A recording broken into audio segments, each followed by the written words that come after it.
Have you ever noticed how a single moment can unravel decades of careful work? How one mistake, just one, can transform a respected name into a cautionary tale whispered in shadows. We spend years building reputations, brick by careful brick, only to watch them crumble in minutes. But here's what most people miss. The fall itself is not the true test. The real crucible comes afterward, in the aching silence when everything is gone and we must decide who we will become in the ruins. That decision requires something most of us have never truly learned, the sacred art of grace. Not grace as weakness, but grace as the fierce courage to release what was and embrace what might still be. 6 centuries ago, a master craftsman would learn this lesson in the most devastating way possible.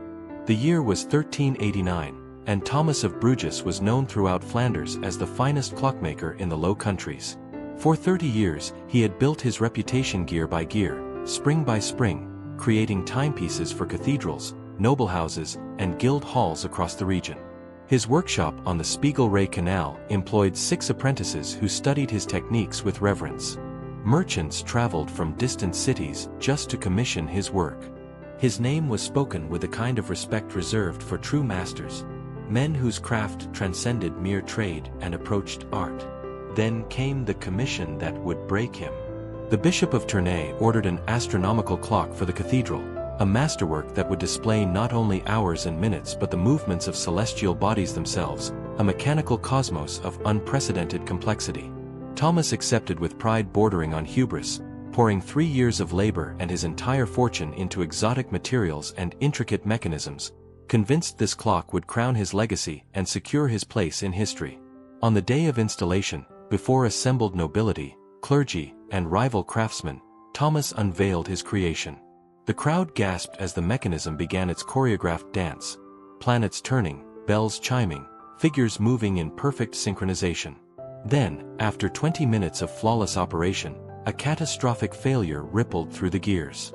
The main shaft cracked with a sound like breaking bone, and the entire apparatus collapsed inward with a grinding shriek that echoed through the cathedral like the death cry of Thomas's reputation. Investigation revealed the bitter truth. Thomas had miscalculated a fundamental ratio in his eagerness to innovate beyond proven methods.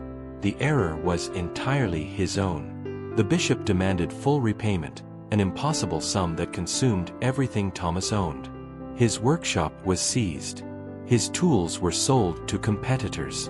His apprentices scattered to other masters. 53 years old, Thomas found himself sleeping in a rented room above a tannery, his hands idle for the first time in decades, his name now associated not with mastery but with spectacular failure. For months, he wandered the cobblestone streets of Bruges like a ghost, unable to reconcile the craftsman he had been with the broken man he had become. One winter morning, frost clinging to the canal edges, Thomas found himself at the Church of Our Lady, drawn by some instinct he could not name. There, arranging candles in the dim nave, he encountered Father Benedict, an elderly priest who had known Thomas in his prosperous days. Benedict did not offer pity or empty comfort. He did not speak of God's mysterious plans or offer reassurances that everything would be restored. Instead, he simply approached and asked, "Thomas, what do you see when you look at your hands now?" Thomas stared at his calloused palms, weathered by decades of precise work, scarred by countless small burns and cuts.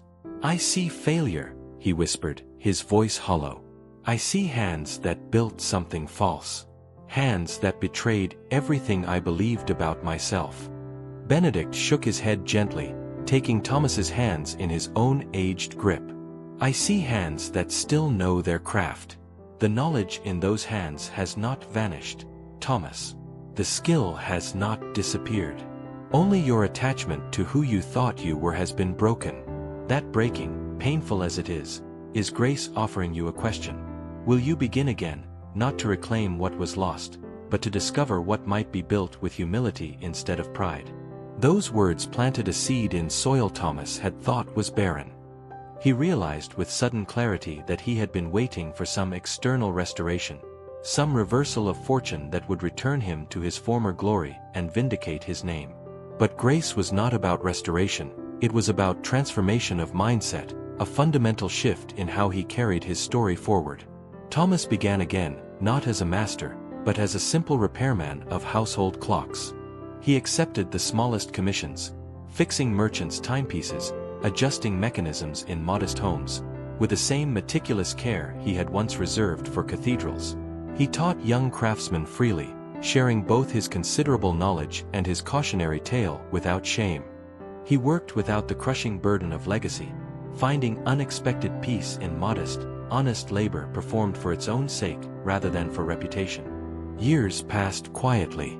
Then one day, a young clockmaker created the very mechanism Thomas had once attempted.